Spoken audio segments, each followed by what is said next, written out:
வணக்கம். எனக்கு ஒரு ஆப்பிள் பேக்ஸ் போட்டிங்கன்னா மேலே கரெக்டாக இருக்கும்னு நினைக்கிறேன். முதல்ல எங்கள் டைரக்டர் நெல்சனுக்கு நன்றியை தெரிவிச்சுக்கிறேன். ஏன்னா அவர் இல்லைன்னா நம்ம இங்கே இல்லை. மக்களின் முதல்வரே, கலைஞரின் புதல்வரே, இப்படிலாம் எனக்கு பேச தெரியாது. யதார்த்தமாக தான் பேசுவேன், திக்கி தான் பேசுவேன், கேட்டுக்குங்க. இரும்பு அடிக்கிற இடத்துல ஈக்கு நான் வேலைன்னு ஒரு பழமொழி இருக்குது. அதுதான் இங்கே இருக்கிறவங்க எல்லாமே சமூக சிந்தனையாளர்கள், சமூக பேச்சாளர்கள். இவங்க மத்தியில் என்ன பேச சொன்னால் என்னத்தை பேசுறது? அங்கே பார்த்தீங்கன்னா சுதா ரகுநாதன் அவங்க கலை மாமணி, பத்மஸ்ரீ, பத்மபூஷன் இவ்வளோ விருதை வாங்கிட்டு அமைதியாக உட்காந்துட்டு இருக்காங்க.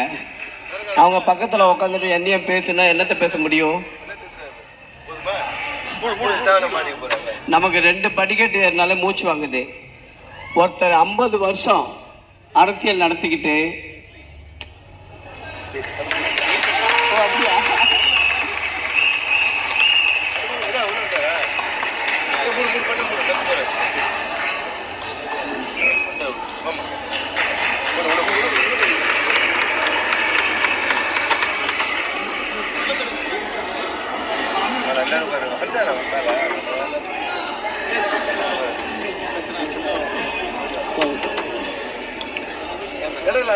நம்ம முதல்வர் 50 வருஷம் அரசியல் நடத்திக்கிட்டு, தலைவர் போனதுக்கப்புறம் கட்சியை நடத்திக்கிட்டு, மக்கள் பணியாற்றி, பக்கத்து வீட்டுக்காரன், எதிர் வீட்டுக்காரன் எல்லாரையும் கை கொடுத்துன்னு போகிறது சாதாரண விஷயம் இல்லை.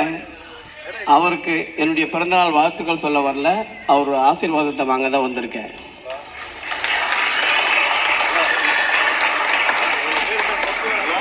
இந்தியாவில் சொல்லுவாங்க, உழைப்பால் உயர்ந்தவர்கள்னாலே அம்பானின்னு சொல்லுவாங்க. நம்ம தமிழ்நாட்டில் அப்படி கிடையாது. அம்பானிக்கு மேலே ஒருத்தவங்க இருக்காங்க, நம்ம தயாநிதி மாறன், கலாநிதி மாறன். 2 பேருமே உண்மையாகவே சார் என்னால் உங்கள் 2 பேரும் பிரித்து பார்க்க முடியல. அவ்வளோ உழைப்பு. ஒரு கேபிள் ஆரம்பித்து இன்றைக்கி உலக அளவில் சன் டிவி இன்றைக்கி இருக்குன்னா அதுக்கு இவங்க 2 பேரும் தான் காரணம். வணக்கம் சார்.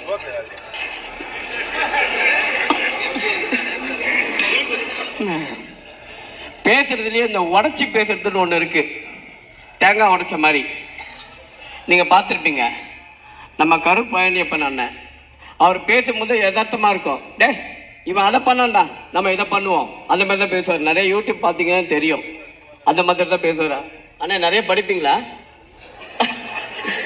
உண்மையாக கேட்குறேன். ஏன்னா நாங்களாம் படிக்கலை. படிச்சுட்டு தான் கொஞ்சம் அறிவு இருக்கும். அறிவும் கம்மி, ஹைட்டும் கம்மி.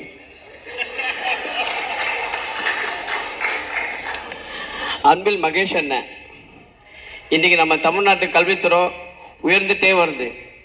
அதுக்கு முக்கியமாக காரணம் நம்ம மகேஷ் அண்ணன் தான். மகேஷ் அண்ணனுக்கு ஒரு கோரிக்கை வைக்கிறேன். ஆனால் நாங்களாம் மாநகராட்சி பள்ளியில் தானே படித்தோம். என் ப்ரொஃபைலை கேட்டிங்கன்னா மாநகராட்சி துவக்கப்பள்ளி, மாநகராட்சி மேல்நிலைப்பள்ளி, மாநகராட்சி உயர்நிலைப்பள்ளி இப்படி தான் சொல்லிட்டு வருவோம். இந்த மாநகராட்சினால அது ஒரு ப்ரொஃபைல் கம்மியாக இருக்கும். அது ரொம்ப ஃபீல் பண்ணுறாங்க. நீங்கள் கொஞ்சம் தமிழ்நாட்டு மேல்நிலைப்பள்ளி, தமிழ்நாடு உயர்நிலைப்பள்ளின்ற பேரை மாற்றிட்டிங்கன்னா ரொம்ப சந்தோஷமாக இருக்கும். இன்றைக்கி அந்த பள்ளியில் படிக்கிறவங்களாம் எனக்கு தெரிஞ்சு 8 கோடி மக்களில் ஒரு 50 லட்சம் பேர் தான் இருப்பாங்க. அந்த 50 லட்சம் பேருக்கு இலவச கல்வி திட்டத்தை நீங்கள் பண்ணிங்கன்னா, நீங்கள் ஒரு பட்ஜெட் போட்டு குத்தினா சிஎம் நாளைக்கே சைன் பண்ணுறாரு. நம்ம தமிழ்நாட்டில் கல்வி இலவசம் அப்படின்ற விஷயம் உங்களால் நிறைவேறும்ன்றதுக்காக ஒரு கோரிக்கையாக வைக்கிறேன். நிறைவேற்றிக்க நினைக்கிறேன். ரோஜா மேடம் நகரில் பிறந்து இன்னைக்கு ஆந்திராவை தெலுங்குனா மேடம்? அது டவுட்டு தான். ஆந்திராவையே கலக்கிட்டு இருக்காங்க. இன்னைக்கு அங்கே சுற்றுலாத்துறை அமைச்சராக இருக்காங்க. அவங்களுடைய எனக்கு வாழ்த்துக்கள். இன்னைக்கு நம்ம சொல்கிறோம் ராஜமௌலி, எதோ பேர் சொல்கிறோம். ஆனால் எங்களுடைய ராஜமௌலி அன்னைக்கு ஆர்கே செல்வமணி அண்ணன் தான்.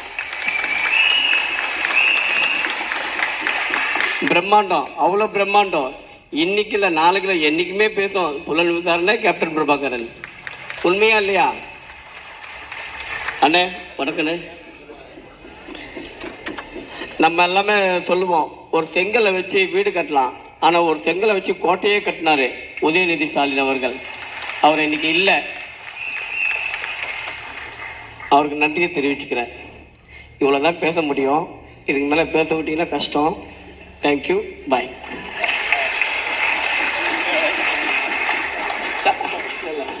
சாரி, நான் அண்ணனை பற்றி பேசவே மறந்துட்டேன்.